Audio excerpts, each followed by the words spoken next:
நீங்கள் பார்த்துக் கொண்டிருப்பது நியூஸ் 21 செய்திகள். தமிழ்நாடு செய்திகளை உடனுக்குடன் தெரிந்து கொள்ள நியூஸ் 21 செய்திகளை பாருங்கள். உண்மை, உழைப்பு, உயர்வு. நிலக்கோட்டை சட்டமன்ற தொகுதி தனித்தொகுதியாகவே நீடிக்க வேண்டும். பட்டியலினத்தவர்களுக்கு எதிராக செயல்படும் கும்பல் மீது வன்கொடுமை சட்டத்தின் கீழ் நடவடிக்கை எடுக்க வேண்டும் என பட்டியலின உரிமை மீட்புக் குழுவினர் சார்பில் நிலக்கோட்டை வட்டாட்சியரிடம் புகார் அளித்துள்ளனர்.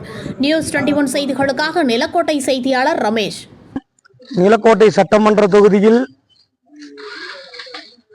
தேவேந்திர குல வேளாளர் மற்றும் பறையர் மற்றும் அருந்ததியர் அனைவரும் 80 விழுக்காடுக்கு அதிகமாக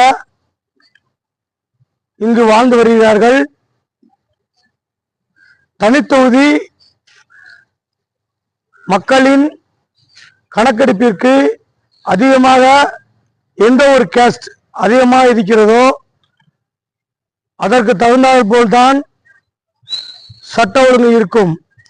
சில சமூக விரோதிகளால் எங்களுக்கு தனித்தொகுதி வேண்டாம், பொது தொகுதியாக மாற்றுங்கள் என்று கலவரம் செய்யும் அளவுக்கு சில சாதி வெறியர்கள் தூண்டும் அளவிற்கு சில வேலைகள் செய்து கொண்டுள்ளனர்.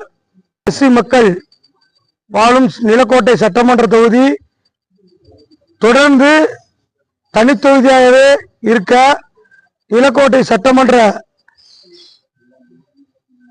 தாலுகா அதிகாரியிடம் அனைத்து உறவுகளும் அருந்ததியர், தேவேந்திர குல வேளாளர், பறையர் அனைத்து மக்களும் ஒன்றிணைந்து மனு கொடுத்து எங்களது உரிமைகளை மீட்டெடுக்க வந்துள்ளோம்.